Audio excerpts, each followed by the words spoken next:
దేశం బాగుండాలి, అంతర్గతంగా ఇప్పుడు వేర్పాటువాదం మంచిది, ఎక్కడ దాకా దేశ సమగ్రత భంగం కలిగినంత వరకు. ఎవరు ఉండకూడదు, రాకూడదు, మీ గొంతులు తొక్కేస్తామంటే ఇది ఏమనుకున్నారు? భారతదేశం అనుకున్నారు లేదా పాలస్తీనా అనుకుంటున్నారు? మీరు అందరూ ఇది భారతదేశం పాకిస్తాన్, మీ ఇష్టానికి రాకూడదు, మీ ఇష్టానికి ఏమనుకుంటారా మీరంతా? నా దేశం, నేను ఎక్కడైనా అడుగు పెడతా, నాకు రాజ్యాంగపరంగా కల్పించిన హక్కు ఇది. ఇప్పుడు కాంగ్రెస్ నాయకులకు ఒకటే చెప్తున్నా, రాహుల్ గాంధీ గారు కానీ ప్రియాంక గాంధీ గారి దక్షిణ భారతంలోకి వచ్చి వైనాడులో పోటీ చేయొచ్చు. ఇందిరాగాంధీ గారేమో మెదక్లో పోటీ చేయొచ్చు. పివి నరసింహారావు గారిని ఎక్కడి నుంచి గెలిపించారు? తెలంగాణలో ఆయన ఓడగొడతారనే కదా ఆయన ఆ రోజున కొంచెం నంద్యాల పార్లమెంట్ నుంచి గెలిపించింది, ఆంధ్ర ప్రజలు కాదా గెలిపించింది.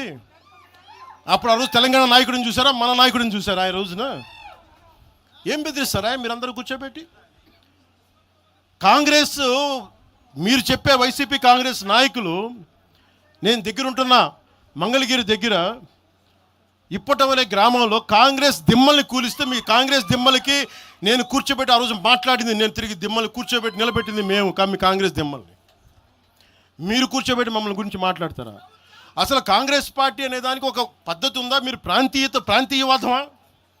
కాంగ్రెస్ పార్టీ రాహుల్ గాంధీ కానీ, ఇంక్లూడింగ్ శ్రీమతి ప్రియాంక గాంధీ కానీ, I hope you would respond. I expect Mr. Rahul Gandhi and Ms. Priyanka Gandhi to respond on this. Your leaders, your so-called national party, you're behaving like, your Congress leaders are few Congress leaders, behaving like separatists. And Meeru, again you want to come into Andhra Pradesh and your Congress has to be there. You wanted to be there. What a contradiction. What a hypocrisy. Yemi hypocrisy meeku. ఎక్కడికి పోతాం?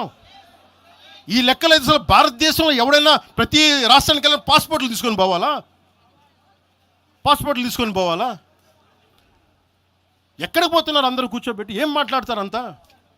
మేధావులందరూ కూర్చొని పాసం యాదగిరి గారు ఉన్నారు, ఆయనంటే నాకు చాలా ఇష్టం, నాకు ఆయనంటే గౌరవం. ఆయనంటే ఇదే ఇంట్లో ఆయన కూర్చోబెట్టి ఒక 2-3 గంటలు మాట్లాడాను ఆయనతోటి, పాసం యాదగిరి గారితో. ఆయన వల్లే, ఆయన మాటల్లోనే వచ్చింది మాకు దామోదరం సంజీవయ్య గారి గురించి. దామోదరం సంజీవయ్య గారి గురించి మొదట దళిత ముఖ్యమంత్రి ఉమ్మడి ఆంధ్రప్రదేశ్, ఆయన గురించి మాట్లాడింది పాసం యాదగిరి గారి మాటల్లో మేము వస్తే దాని గురించి మాట్లాడాం. అలాంటి నేను గౌరవం చూపించే వ్యక్తి కూడా నన్ను తిడతా ఉంటే చాలా బాధ అనిపిస్తుంది. ఎటుపోతాం మేము? దేశం విడిచి పారిపోలేం కదా, నా నేల విడిచి ఈ నది, గోదావరి నది, కృష్ణా నది ఈ నేలను విడిచి పారిపోద్దా? పవన్ కళ్యాణ్ ఈ నేల విడిచి పారిపోతాడా? ఎక్కడికి పారిపోతాం మేము? ఎక్కడికి పారిపోం. ప్రజల మధ్య వైషమ్యాలు పెట్టకండి. తప్పు చేసిన నాయకులను చీల్చి చెండాడిన సంతోషం నేను కూడా మీతో గొంతు కలుపుతా. అంతేగాని కూర్చోబెట్టి కష్టపడి ఉద్యోగం కోసం, ఉపాధి కోసం వచ్చిన వాళ్ళకి దయచేసి భయపెట్టకండి.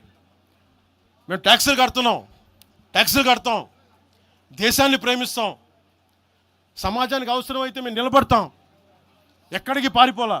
అలాంటిది కూర్చోబెట్టి బెదిరిస్తూ ఉంటే ఎంతకాలం బెదురుతాం? మీరు భయపెట్టే కొద్దీ గుండె గట్టి పడద్దు తప్ప భయపడదు, గుర్తుపెట్టుకోండి.